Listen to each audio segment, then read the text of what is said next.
Good morning. Good morning. Welcome to Detroit in Black and White, our Saturday morning's edition. On deck, we have Mr. Jim Nardoni, the former chief of police for the Trenton Police Department. Good morning, Jim. Good morning. Good to see you this morning. Excited today. I'm excited today as well. We also have, we're expecting Adolph to join us, but we're going to do what we do every Saturday. Alan is not here today because he has had a commitment, but we're going to hold down the ship. So, first of all, I want to tell everybody that is watching Detroit in Black and White, you already know what we want you to do. You already know what we want you to do. We want you to like, subscribe, and share. To share is free. We also want you to know that you can catch us on all social media platforms. If you want to make a comment in the comment section, you always can do that. But you could also come on into the room by using that code, that link that's sitting up there right in the corner of your screen. Take your phone, put it on the camera, and come on into the room. If you have questions that you want to ask, go ahead and ask it. We have a pretty hot show today. We have a guest that's coming on the show this morning, but we want to do some acknowledgments. You want to take the acknowledgments, Jim? I just want to say good morning to our friends out there. Kenneth Reed, good morning. Stephanie Jackson, good to see you this morning. Derek Henry. And I just want to say I'm excited because we have the Wayne County Executive, Warren Evans, Mr. Warren Evans coming on. And it's always a big deal to me because for many, many years, Sheriff Evans and Police Chief Evans and left a huge mark in the law enforcement community and is still doing good things for the county, so and for Southeast Michigan and for the country. So I'm excited about that. So I wish Adolph were here. I'm guessing he's not here through no fault of his own. Right. Hopefully he'll join us shortly. If not, go a little easy on him because life is not always easy for Adolph these days, but we're thinking about him and we hope he gets here any minute. Okay, so what we will do is less is more. Good morning. Kenneth Reed, good morning. Dewayla Boyce, good morning. Steph, good morning. Dewayla, good morning. Bridget Huff, good morning. Or T, as we call her, Tracy. I'm sorry. I need to apologize to her because I was harassing her last night. And I hope that I mentioned her. She was at your event. It was great to see her. We had a great conversation. And we're glad to see you. I don't care what name she was. You don't care what they call. Well, you know what? Let me say this because I did get a phone call last night. And it was like, what event were you talking about? So I'm running for, this is the season, I'm running for Wayne County Probate Court.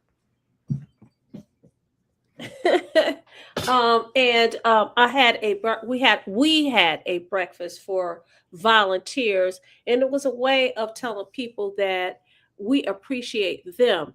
Because you know what, people are always asking for somebody, especially in when they're running for office, and I'm sure Sheriff, Wayne County Exec, actually, Warren Evans will talk about that. But people are always asking for people to pour into them. But you have to give back, and that was our way of giving back to those people that decided to volunteer and be on Team Vanessa Moss for Wayne County Probate Court.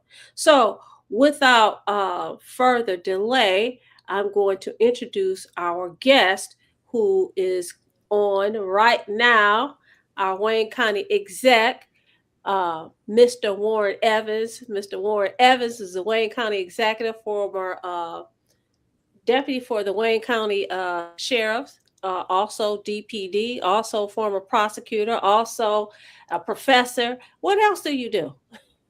Can you hear me? I can. What else do you do? Good morning. Taught school still do actually, but for about 38 years at college too. And it really doesn't sound like or seem to me like a lot. It's just what I do, what I've always been interested in, public service and providing a service. So it's always been a natural fit for me. How are you both this morning? We are both doing just dandy. Fine, thank you. Great to see you this morning. Good to see you. I wasn't sure that you could hear me as I was coming in. So if you saw me making gestures, it was just trying to make sure everything was hooked up. I'm good. Yeah. So, Mr. Evans, what do you want to talk about today? I mean, we know that we are in the campaign season, and you're on the ballot. Is that correct? I am. Okay. I am. So, what are some of the things that you want to talk about, in particularly what's going on in Wayne County, and what are the issues that people are facing in Wayne County? Yeah, that is you hit the nail on the head. The first one for me is the issue of transit, which is a millage vote on August the 4th. And I want people to understand a couple of things. One is Wayne County has 43 communities in it. 17 of them opt out of transit, which means the transit plan has to work around those communities that aren't opt in. And it makes for, in my mind, a makeshift transit system for the others, and a real loss of potential for those communities that opted out. So on August the 4th, the vote is either we opt into transit, all 43 communities, or we just don't have smart bus service at all. I mean, that's really what it boils down to. And I think that, the transit system is so important to Wayne County to have a good, solid transit system. Macomb's overcome their obstacles, Oakland's overcome their obstacles, and we're still the ones sitting here trying to decide whether we should be in or we should be out. I've been in office now. This is my 12th year. I've never sought a tax increase or a millage increase at all, and generally don't believe in them unless they're just essentially necessary. In this instance, I think it is. Business is very, very supportive. I mean, a couple of things we have to look at here. And it's like a lot of people look at transit like, I don't use the bus, so therefore, I don't want to opt in or I don't want to support it. And I think they're missing an awful lot of things. One is students trying to get where they need to go, seniors trying to get to medical appointments and other related things that are in a position not to be able to drive or not have transportation available.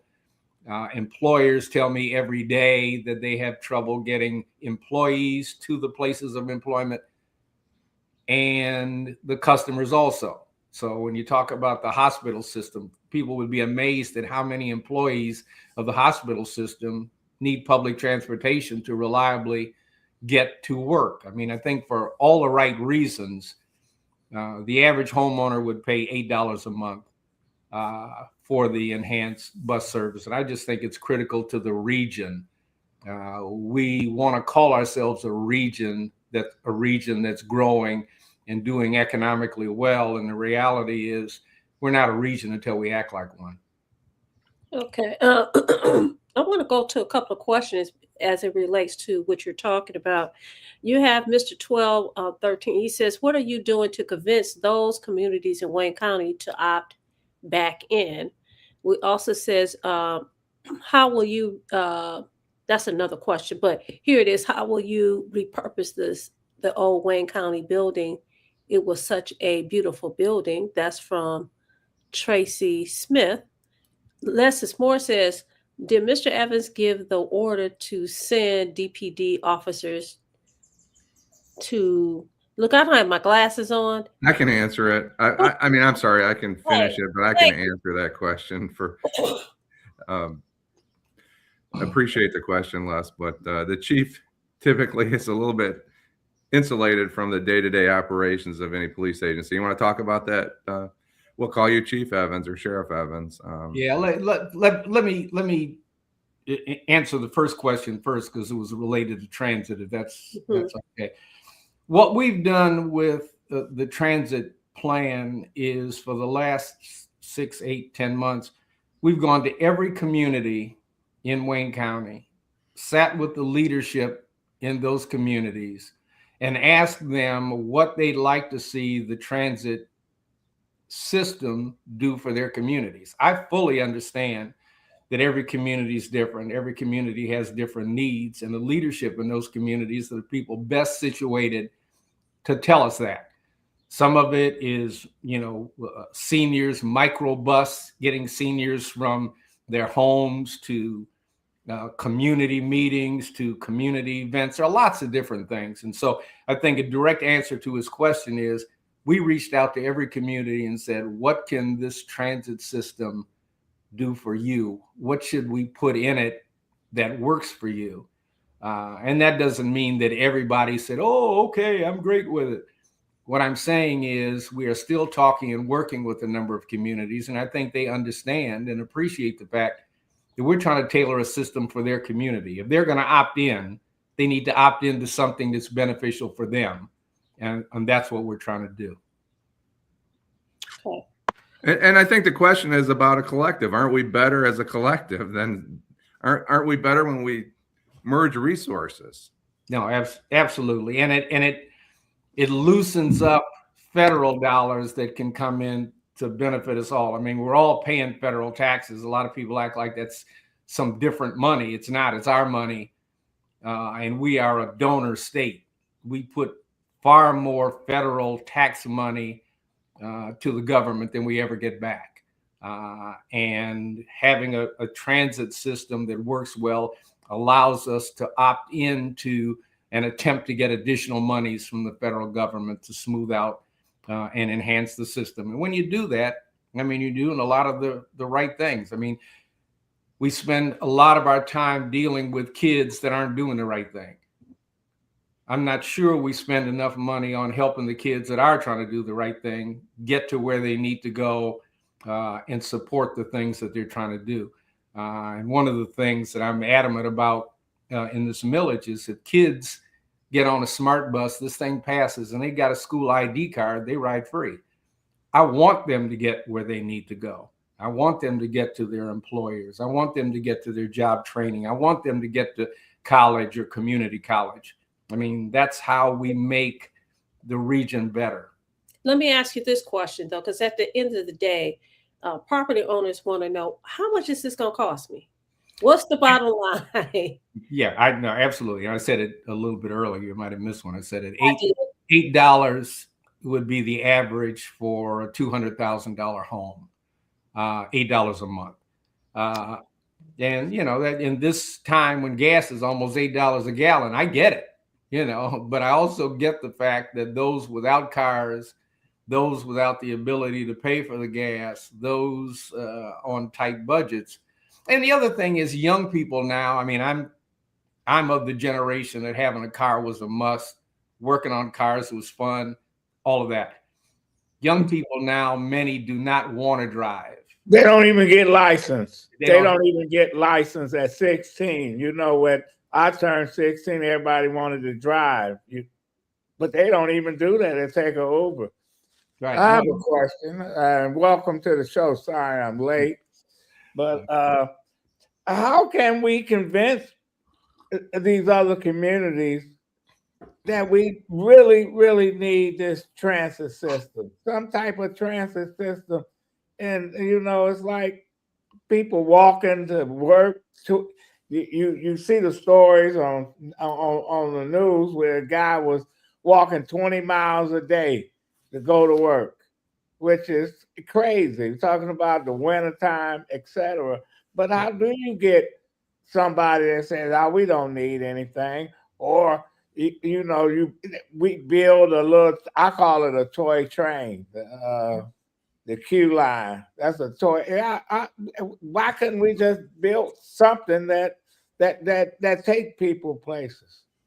It's kind of a twofold question. One is the way you convince them is to go to the communities, go to the activities in the communities that people attend, and just try to make the case for the importance of the millage now, the importance of having a transit system that doesn't bypass 17 communities, and to convince people that we're not talking about trying to create light rail or something that's hundreds of millions of dollars to do. That's not what this is about. This is about having competent, regular, well-running bus service for the county, and we will do what we can if and when we get to that point to try to get federal monies to expand and do well with the system as we look at it.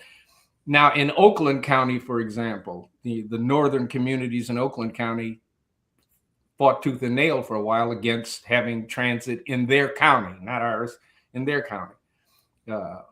Once it passed overall, now you look and where are the greatest increases in people using the transit? It's those northern Oakland County communities now using it because it's there and coming down to Pontiac and other places. And so I think we don't want to be short-sighted and say, if we're not going to use the bus, we're against transit. I mean, sometimes you have to think about, as Mr. Nardoni said, what's good for the region and what's good for the community and what's good for the rest of us. And I think resoundingly it's transit. I want to pivot. I want to turn to another question because people have asked me, we've produced the show, we've promoted the show. People want to know, ask Executive Evans these questions. So one of the big things I asked you about issues, one of the big things it appears that is the whole thing about homes, properties in Wayne County that have been foreclosed on, and people being able to get their money if the home is sold, people are able to get their money back and them having to fill out a document in order to get their money back. And the question has been, why is that? And we know that the Wayne County executive has something to do with it. So could you please answer that question? Yeah, it's a very difficult question, but I'm going to hit it straight in the face. First of all, the treasurer of Wayne County is the person who forecloses properties and has a process for that, not the county executive. It is the treasurer. And I have been a strong advocate for not foreclosing on the properties. If in any way we can do that, I have a reputation with those advocates that know that's the case. When I was sheriff, I stopped the foreclosure process until I got sued by everybody in the country, all of the mortgage companies to try to open it back. So I have a solid history of being supportive of not foreclosing on properties if we can do it. But people need to understand every elected official has a role, and my role is not foreclosures. I can advocate, I can talk about it. And the part of the question that I asked about, filling out the forms and that sort of stuff. I mean, there's nobody sitting at City Hall with stacks of money passing it out because you come up and say you lost your home. So, paperwork is an acknowledgement of how much is owed, what can be done here. As you know, that's been in litigation for a number of years, and there has been a settlement, and monies are being paid. So the treasurer tells me, but I don't want to jump off a cliff in somebody else's world. But the other part of it is, there's a lot of animus that goes around about whose fault it is. And I can tell you, it ain't mine. It ain't my job. And I've always been an advocate for not foreclosing on homes when we can. There's no question that it's been inequitable and lots of people. 30 years ago, we were a home-owning county, which was the strength of the community, was home ownership. And I think everyone can see a negative spiral when you have rental properties in significant numbers, especially when it's absentee landlord sort of stuff. Should we take a break, Adolph, and then get to some of our viewers? Yeah, let me ask the question, and then we'll take a break. No, we'll take a break and we'll come back.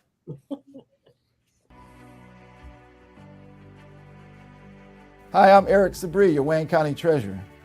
Are you living in the home of a deceased family member and you're facing property tax foreclosure, or maybe you know someone who's in the same situation?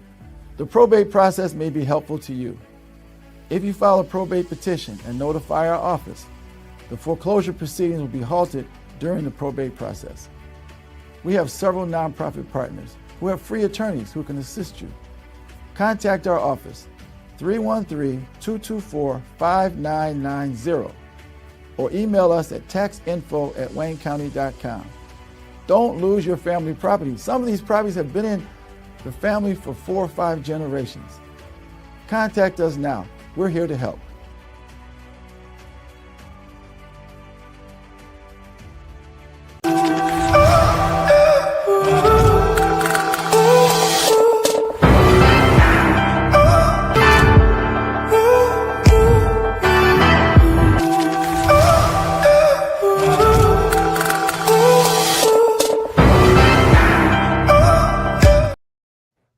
Welcome back to Detroit in Black and White. Our guest is Wayne County Executive Warren Evans. Jim, you wanted to read some questions that our viewers had for the county exec. I'm going to read a few, and you can address whichever ones you feel you should, Mr. County Executive. Janet Overall says, good morning, everyone shared.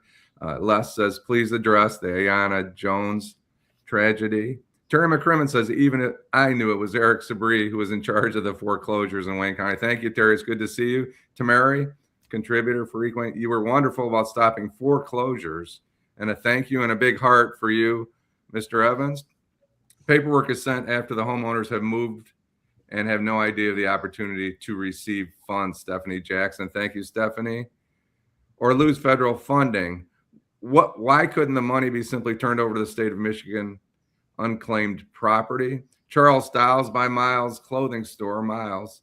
The millage rates are already the highest in the USA. Why haven't we stepped in to fix this? Why haven't, I guess it's directed at you, Mr. Evans, why haven't you stepped in to fix this all the time you've been in office, talking about millage rates, high millage rates? And Stephanie says, Adolph, Mr. Adolph, thank you for breakfast. In Los Angeles County, the feds mandated countywide access for citizens, including Beverly Hills, Malibu, etc. So Detroiters will have a Wayne County millage and a DPSCD millage on the ballot. Detroiters always support the better benefits and services for our students. I think you're right, Tracy. Thank you for your comment. I remember when we had the trolley cars that ran by electricity. It was cleaner and cheaper. Juneteenth is a good warm-up for peaceful revolution, Olympics, after party, and award ceremony. Exile the Knights of Malta now. Thank you for your comment. Tell the residents in those communities that they could use transit to go downtown to attend events and games without paying high prices for parking and getting their cars vandalized. Mr. 1213, thank you. That's all about the collective that we spoke about, that Mr. Evans spoke about. Can the MIDC grants for public defense be expanded for non-attorney services? Stephanie. And Kenneth's in recovery from the Juneteenth bash. We're glad you're with us. Those suburban and rural communities don't want black people in their communities less. I think I'll stop there. I saw kids doing the right things yesterday on Juneteenth and not so-called teen takeovers. Thank you, Terry. We always focus on the bad. That's the media's job, unfortunately. Creating a better I want to address somebody said you don't see black people in the rural community. You could say that when I was coming up, but I don't think you can say can make that statement, because black folks are everywhere, especially Macomb, Oakland, the places that, when I was growing up, you very seldom seen a black face. And I will ask the Wayne County executive, who I believe spoke at a graduation. I think it was a graduation event at Brownstown High School. Was it last year? Yes, sir. And I think we had the state of the county in Woodhaven. Oh, it was the state of the county. Okay. And people need to get out to see these communities, because they're not exactly the way some folks believe that they are anymore. Am I wrong, Mr. Executive?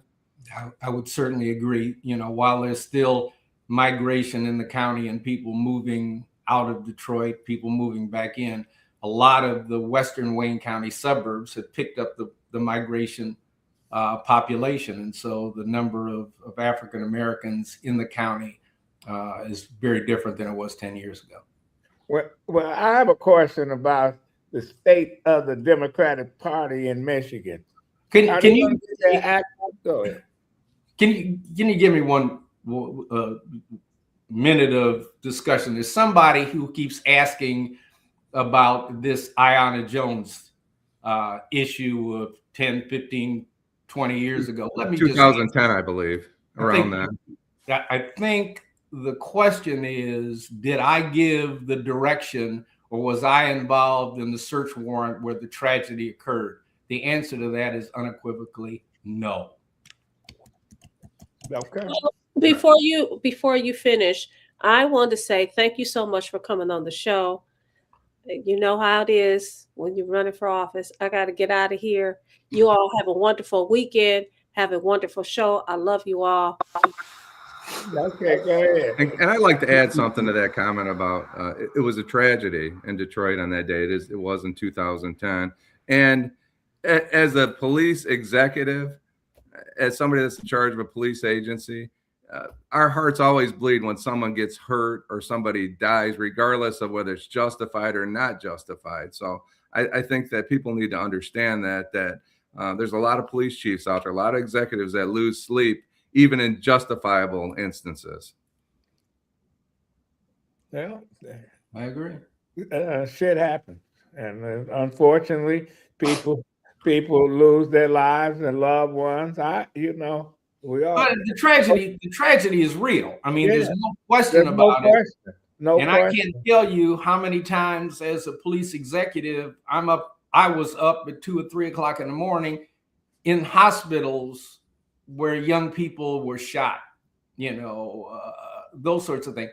You can't help but feel it. There's nothing I can do. I'm not a doctor to be at the hospital, but you're at the hospital because you care. You're at the hospital because you're supportive of the family. You're at the hospital because you want your people doing the best job they can to come to the right conclusion on a case. And so I've always had that passion and I always will. That's why you're in public service. No question. My question goes back to the state of the Democratic Party in Michigan. You think they're going to get it together by November? Because it seemed like we split with progressives here and this faction over here. Look like, well, according to the polls, and polls don't vote, is that there might be a Republican landslide. Yeah, I don't know, have that read. I think that the national politics is driving the local politics in ways that it's difficult to measure.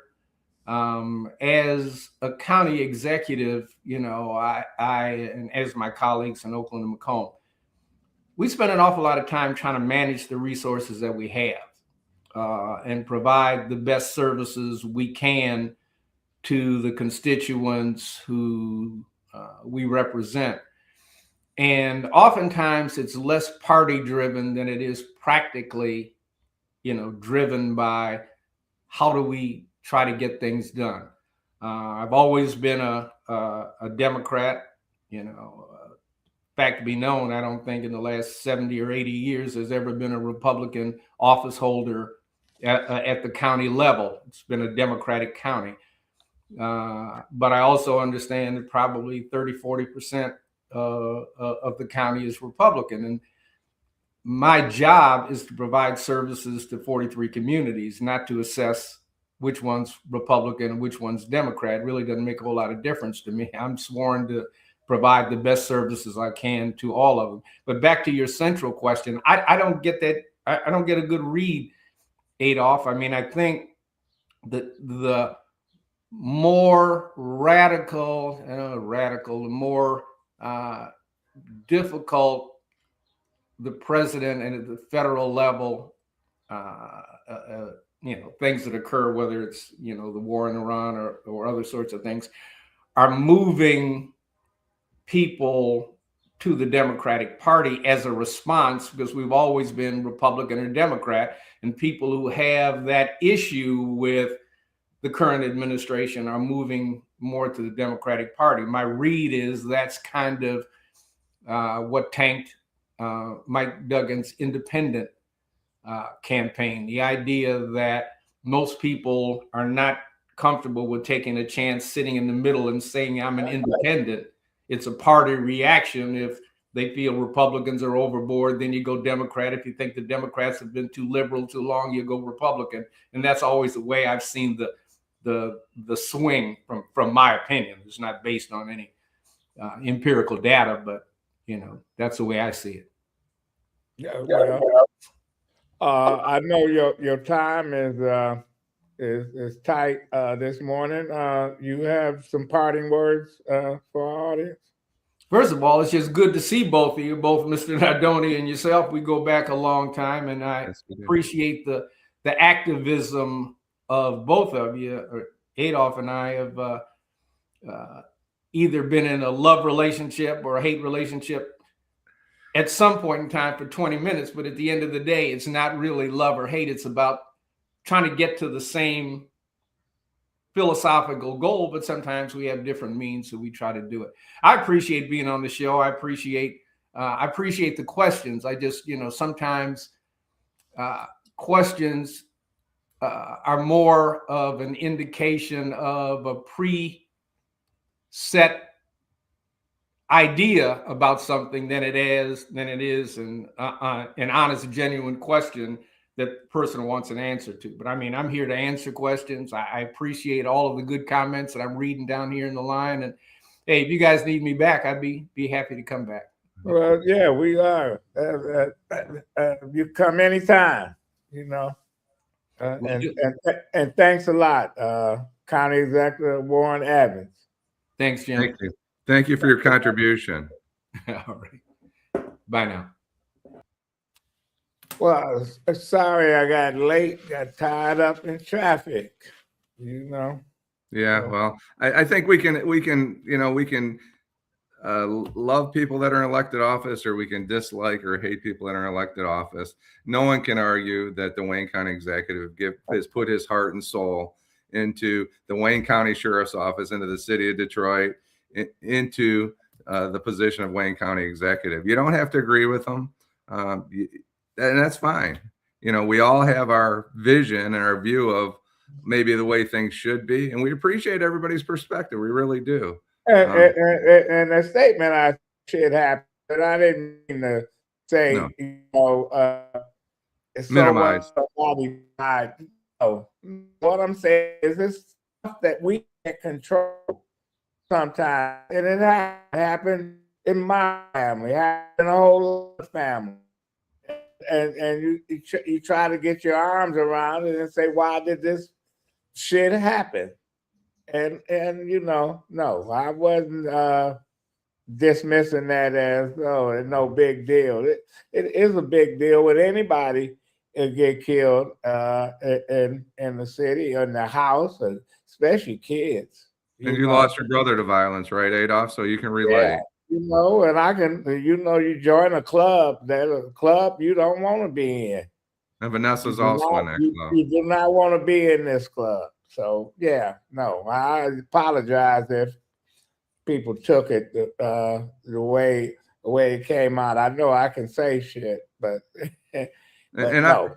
And I want to go back to the tragedy of death, right? People are born, and preventable death is the worst kind of death. And when you're a police executive, it hurts just as much when people, and I'll say it again, I've seen death, police justifiable death and police not justifiable death, and it hurts the same if you're in charge of a police agency. It hurts just as much when somebody that's justifiably is killed than it does when somebody that isn't justified that's killed. Well, we had a police chief here just recently, James White, and he used to come on TV after every killing. He was there, and you can see his face.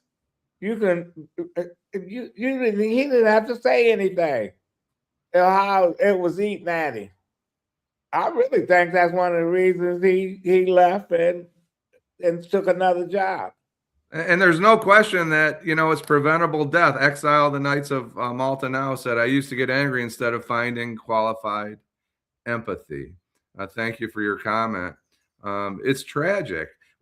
Nobody goes to work prior to, some people are out there thinking police officer that ends up whether it's a bad killing or a good killing, their lives are forever altered and typically for the worse, right?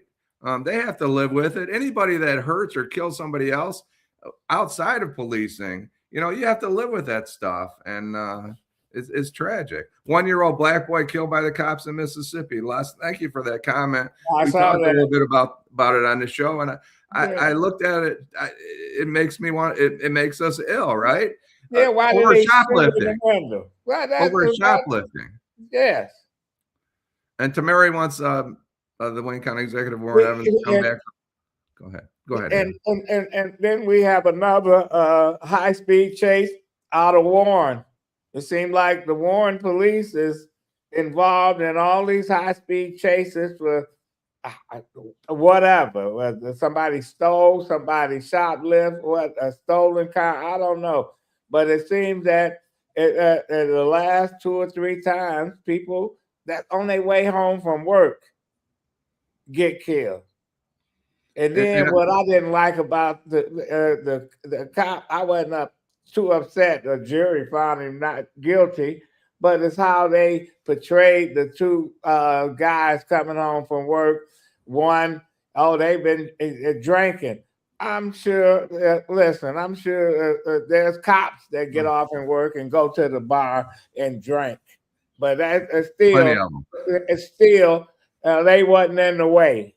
They was not in the way, and they was on their way home. You know. I'm sorry. The death of Aiyana Jones should not be forgotten. It's a tragic case. It's a stain on the city of Detroit, on the Detroit Police Department, on law enforcement. And you can't put your kid on the couch and they don't wake up because somebody's shooting through the door. It just and you got to be real careful, especially in a city like Detroit, when people come bamming on your door late at night. The average citizen's got a gun, don't know that they don't say police. If they don't hear it, you know, somebody's coming in here, and I might shoot back at them. Exile has it exactly right. Exile the Knights of Malta. It's prevention. It's risk management. Preventable death is the worst kind of death, and you know, preventable accidents, preventable industrial accidents at the auto plant, or plane crashes, these are all preventable deaths, and that's the most frustrating. Well, you know, you look at what was the singer from Detroit?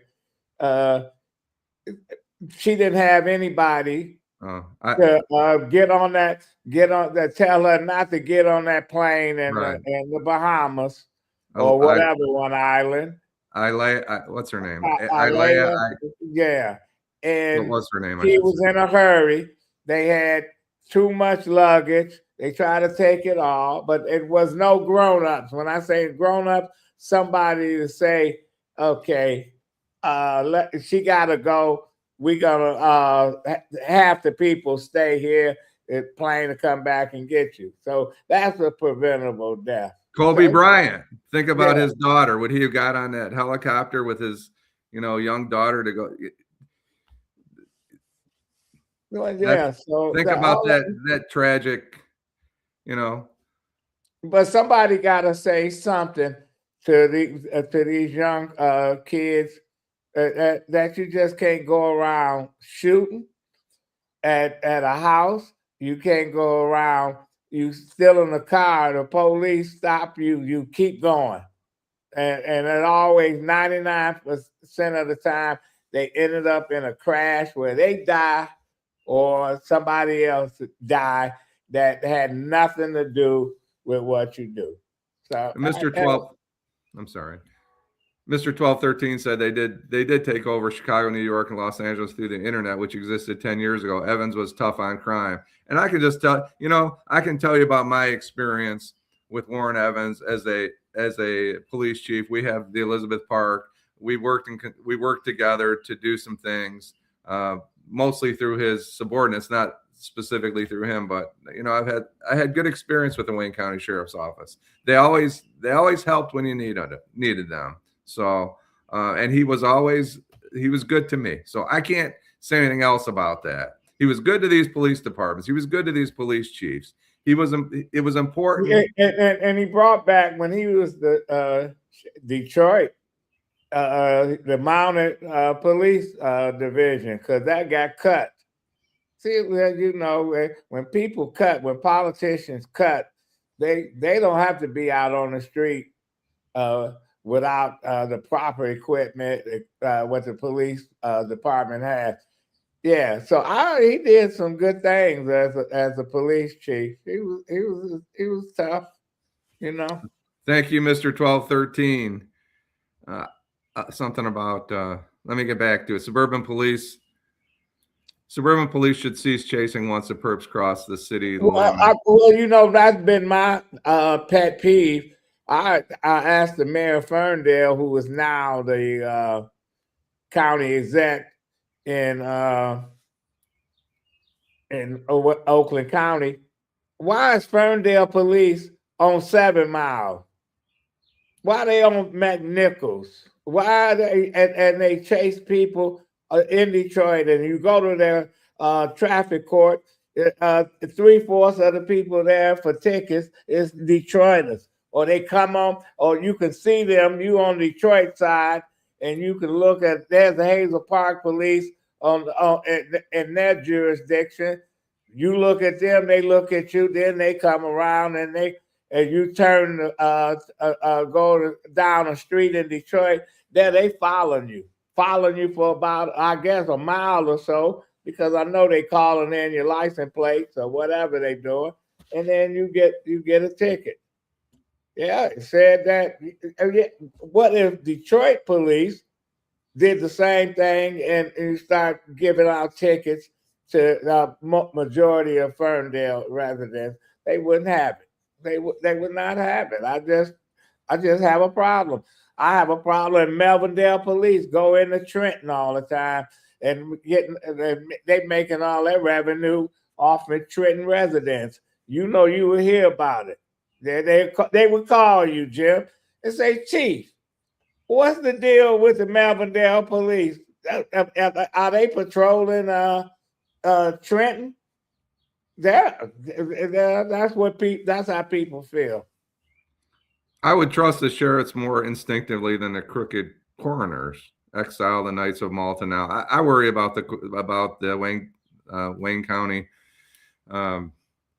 medical examiner's office too. They have their hands full down there. The problem remains, which is systemic racism. Thank you, Les. I have no argument with you there. I don't think you're wrong. City of Detroit has an ordinance or law that prohibit police chases for specific types of crime. My cousin was killed by the police in an auto accident as a result of a police chase. Thank you, Stephanie. And my heart goes out to you. You have my condolences. If it happened a day ago, or happened a week ago, if it happened 10 years ago, it's again, as we talked about, as Exile talked about, a preventable death. And it's tragic. Tamari agrees with Mr. 1213. Frederick Douglass stated that it's easier, Tracy Smith, 8208. It is easier to build strong children than to repair broken men. That's why I'm voting for both millages. Thank you, Tracy, for that. And we talked about that on the show about hate. Hate doesn't start at 20, it starts at 5. We talked about how ridiculous hate is, but hate doesn't start at 15 years old. Hate starts at 5 years old. And you're absolutely right. I consciously stay out of the city of Warren less.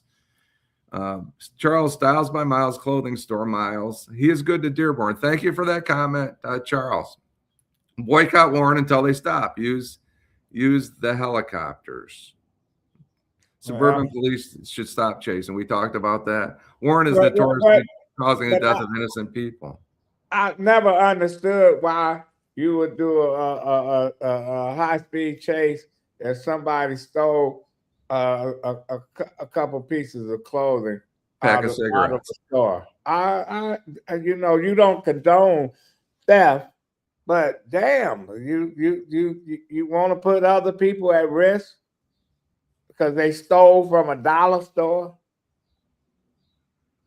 I can't deal with that. let's take. Kenneth Reed says Ayanna Stanley Jones would have been 22 years old today if she were alive, and we need to pay tribute. Thank you for doing that, Kenneth. Pay tribute to an innocent life that should not have, that she should be here today. There's no. I don't think question anybody about it. disagrees with that. There's no question about it. It's just a tragic situation. And so many. We talked about Tamir Rice, which is one of the worst that I've ever seen in Cleveland. Man, playing with a toys that I used to play with, the gun, and not getting out of the car to find out what's going on, sitting in the car and shooting from a vehicle. And that cop got hired at a community right next to Cleveland, but they got rid of him when people said, "Oh no, you can't have this guy running around here." You know, yes. Trayvon Martin coming home from the store with some Skittles. I don't even. I refuse to buy Skittles. I think of him when I see it on the shelf. That a wannabe cop security person, you know, he's patrolling his area, and Trayvon Martin belonged there. He was with his father. Father lived in the complex. You know, just ridiculous. And thank you, Les, about your comment about nobody should die for shoplifting. And the point is, property, no life should be measured. No single human life should be measured against anything that's property. And you're right on with that. Adolf and Tracy's talking about the plane crash in the Bahamas. That brilliant singer, Ilea, died in that plane crash. Tragic. Preventable. Preventable. She should have been. She should be alive. Should be singing, and you know. But people be in a hurry. Well, we go back to Buddy Holly and who was the Big other? Bopper and Richie. What was his name? Richie. He was 17. I can't think of his name. Hey, I know that's not Richie Havens. Richie. I don't know. He had a Hispanic name. My mental and spiritual health deteriorates from these anti-human acts. Les, thank you for that. As all of us feel the same way. We could have made bad driving actually illegal in the age of surveillance. We could make bad driving actually illegal in the age of surveillance. And I'm a little worried. Richie Valens. Nobody disagrees with you, Tamari. We still have problems in the South with the cops. We have problems in the North with the cops. There are racist cops and everywhere in this country. I'm not going to disagree with that. We need to flush them out. They should not be getting hired in any police agency, but the South's a little different. I will give you that. Thank you for your comment. It's Macomb County. You can go to New York. Diallo and another young man was brutally killed by undercover cops in New York, or the undercover cops in New York coming out of a strip club. They had been celebrating somebody's wedding, and they got shot by uniform cops. You know, it's tough being in a place where it shouldn't happen. Thank you, Kenneth Aliyah. I appreciate that. I just hadn't remembered it. It's been quite a while. Richie Valens was the name of the singer. I knew it was something. They was in a rush. They were in a rush to get because that bus they were on was cold, didn't have heat, so they're gonna take a plane and they're gonna fly in a snowstorm. Same way with what's his name, Otis Redding. He was in a rush to get to a concert, and they never got to. Yeah, because they take chances, especially when I'm paying for it, and I'm sure Kobe Bryant he took a helicopter ride all the time. It was like a taxi cab, an Uber for him, and he probably told the guy, "Hey, man, we cool. You keep flying." G Money talks about who was it? I forgot. Ricky Nelson. Thank you, G Money, who died The Leonard Skinner plane crash in 1977. They knew they had a faulty plane, and it goes on and on and on, right? What's predictable is preventable, and Patsy Cline, yeah. all these folks. Yeah, you start adding it up. How many? I said, man, how many of the? JFK Jr., who was not prepared to fly that plane, And but then his sister, 2 years later, sister, not his sister, his uncles died in a plane crash in World War II, Joe Jr., and his sister died in a plane crash right after World War II. So all these people die from these plane crashes. You go to Alaska, they have the highest rate of plane crashes in the United States, in Alaska, because a lot of places you can't drive, you can't take a boat, you got to fly in. The capital, you can take a boat to get to Juneau. You got to fly into Juneau, but you can't drive to Juneau. So yeah, people get in these little planes, and they probably got lost more politicians, elected officials, in plane crashes than anybody in the U.S. Yeah. back to Tamari's comment, I don't want to leave that. Tracy Smith says racism is the elephant in the room, an underlying issue for the countywide transit system. Check. You know what? And that's a lot of it is, and I know that in Livonia a couple of years ago, they was talking about building a new Walmart or one of those big stores, and they had opposition from residents saying, we don't want these Detroiters coming here. That's all that's going to be in the store, and all this other stuff, saying all kind of things. So some of it is it's bigotry. Yeah. People don't want. Some people just can't get over the fact that this is a diverse country. And that's why Tracy and Les and all our viewers here, Exile, that's why Tamari Kemet, don't stop doing what you're doing. There's racism in police agencies. There's racism in government. I saw it. I worked in it. I'm not gonna sit here and tell you it doesn't exist. But you guys are making a difference every day. Thank you, Tamari. Thank you, Exile, Stephanie, Terry McCrimmon, Les, Tracy Smith.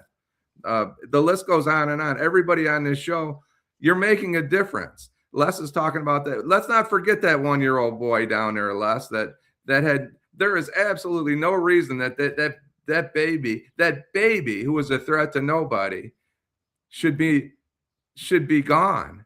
And I appreciate it. Yeah. I appreciate our viewers, and don't change who you are. Keep doing what you're doing, because you may not believe it, but every time someone speaks out against it, you make a difference in this world. Thank you. Well, there's no question about it. Let's turn the page a little bit. What was your outrage of the week, or the month, or the year? I haven't done it in a long time. Well, my outrage, and we talked about it last night. I'll go this way. My outrage is people hijacking the American flag. And we talked about an ad. I don't know if you saw it, Adolf. We had it on the show, Eric Nesbitt, who's running, who thinks he owns the American flag. And I said last night, and I'll say it right now, the American flag belongs to all Americans. It's been stained, it's been torn, it's been burned, and maybe sometimes it should be. But it doesn't just belong to people like Donald Trump and Eric Nesbitt. It belongs to whoever wants to honor it, whoever wants to dishonor it. It's a stretch to say if someone's positive to say about Judaism. I think it's highly predictable because it's always in a sad way. Exile. God bless all, Stephanie Jackson. Thank you. So, thank you, Exile. I'm not sure I understand it. Hazel Park Taekwondo. People will never get over this being a diverse country when you have an occupant constantly agitating things. I think you're talking about the guy in the White House. Yeah. but don't quit, Hazel Park. We can't quit. We can't change the way we are because we sometimes we have negative consequences. People are out there working. There's people in police departments trying to make them more professional. There's people in government. There's people in industry, and it's people like you out there. So, Well, you know, I agree with you about the American flag.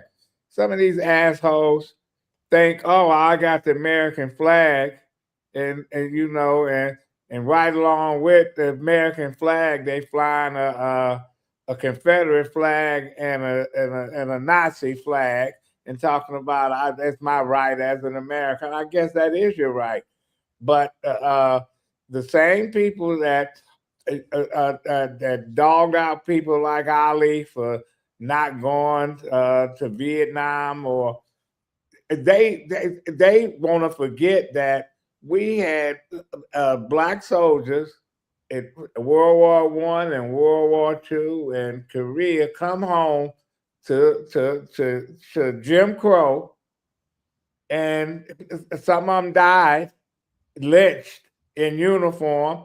Some of them was beat half to death, blind.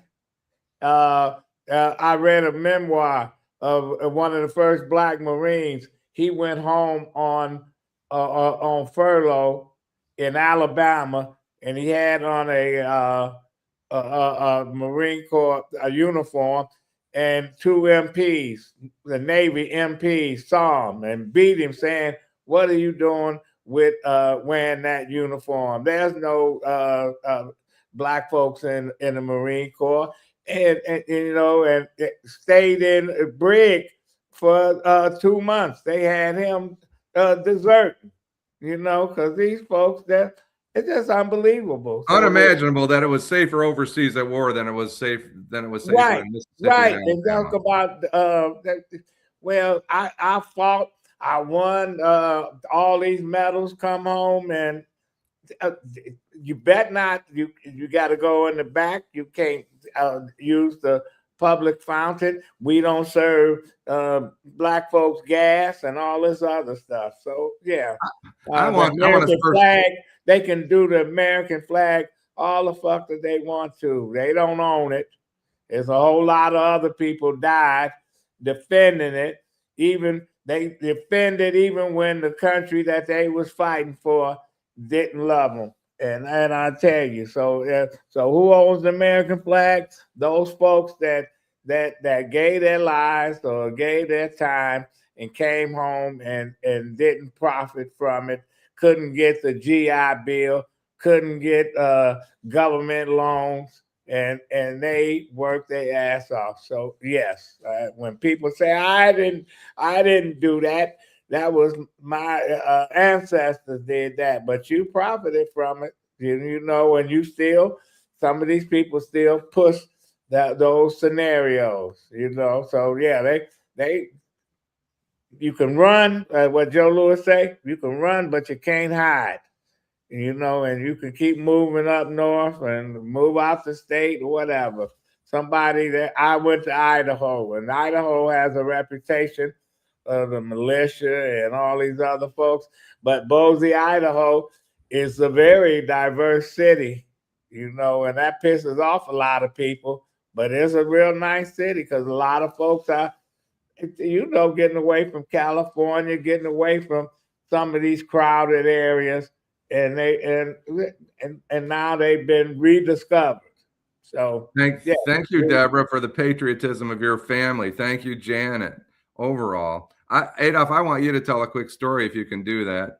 Detroit in black and white less. We don't run away from hard to talk about issues because we represent the people on this show and the people represent this show. It works both ways. Thank you, Exile the Knights of Malta, now for your comment. That's right, Adolf. Adolf, I want you to tell a little, you know, you're talking about this. And the reason it came up is because I had received a present, a birthday present. I didn't buy it, but an American flag on it. I went to the Tiger game and I wore it for the first time. I was a little uneasy about it. So I didn't want people to think I was representing a certain group of, you know, politicians. But I want you to tell the story about New Orleans. If you'd share that with your viewers about going to the bar in New Orleans with a Confederate flag, will you tell that story? I think our viewers would love it. Well, Katrina, I went down to New Orleans, never been to New Orleans before, went there because I was writing an article for one of the newspapers here. I went there. Warren Evans was there.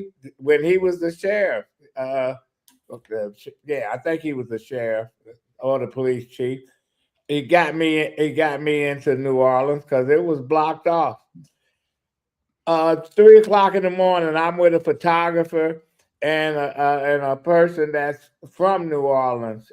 She was showing us around. We're taking pictures, talking to people that couldn't get out. And there was not many restaurants open. Everybody gone. But there was one, had a big sign out there says, make my day. You know, in other words, come in there, they're going to blow you away. Had a big Confederate flag out flying. I said, well, I'm hungry. I'm going in there. And, and the people I was with said, no, I'm not going in there. I went in there. It was a good old boy bar. They had a Confederate flag on one end. They had a Marine Corps flag on the other end. I go up to the bar. I said, Semper Fi. And the bartender said, oh, you a Marine? Yeah. And he started talking. I said, I got some people out there. They hungry. I go get them. They fed us. We drank and didn't have to pay anything. And we left out of there. And the people, the photographer said, I was scared the whole time. I said, you know, I guess, you know, I'm all they could do to us was tell us to get out, or we're not serving you, or whatever. But we had something in common, me and the owner of the bar. He was in the Marine Corps. I was in the Marine Corps. Two patriots that had more in common than they had in different, right? Yeah. So Exile, thank you. Jesuitism is the word you're using. I'm so sorry because I made a mistake there. I apologize, Exile. I got it now. Trying to read them. I need to put my glasses on. Jesuitism is what Jesuits do. They have a fascist formula. Thank you for that comment. Adolf, before we leave, do you mind if I read these? Yeah, go ahead. Veterans should live free of charge with a home paid in full. Stephanie Jackson. Thank you, Stephanie. I respect the flag in relation to fallen veterans. Otherwise, don't be a flag. Muppet online, and it's always divisional. Thank you, Exile. I just think it's tragic that somebody thinks that, you know, they've decided what a patriot is, and if you're not part of their little cult, you can't be a patriot, which is bullshit. In an overcrowded chat room, the flag Muppets are the first to get blocked. Then you can deal with the liars one at a time to see if they're corrupt or not. Thank you, Adolf. You gave them the opportunity to embrace their humanity, Les says. And I think there's a bigger message there. We're not different. We're all the same. We all believe in the same thing. We just look at different ways to get there. We need to get back to that instead of this division. Thank you, Dwayla. Good to see you. Black veterans are disrespected because of our history of building America by slavery is not respected. Reparations. Thank you, Tamari, for your comment. I think I just about got everybody. I don't want to leave anybody. It's a doggone shame that the veterans struggle. Kenneth Reed, 7913, to get the benefits, i.e. GI Bill, education, benefits, housing. It's I can't even tell you what I think it is. It's unimaginable. And it's unimaginable that we got a Secretary of Defense, Pete Hegseth, blocked the promotion to Admiral and General of the majority of the people he blocked. And they say why is he involved? It should be the Secretary of the Army or Secretary of the Navy. And they was people of color and women. Listen, they trying to change the narrative. It's not going to work. It's not going to work. But this is what some people do. We'll be back next week on Wednesday. We have a friend from Texas. Ben Frank is saying peace. Terry 84, greetings from Texas. Thank you, Janet. Check out Spike Lee's When the Levee Broke. I remember Marvin Gaye used to sing to me. He had a feeling like black was a thing to be, and suddenly the ghetto didn't seem so tough, and I thought we had it rough. We always had enough. Stephanie Jackson, quoting Tupac. All right. Thank you. Stephanie. We'll be back Thank you, everybody. Wednesday and Friday. And thank everybody. Thank Warren Evans, the county exec. Jim, thank you. Vanessa, thank you. Teresa, Mother Teresa, who worked miracles. Sister Teresa. Yeah. Anyway, we'll be back next week.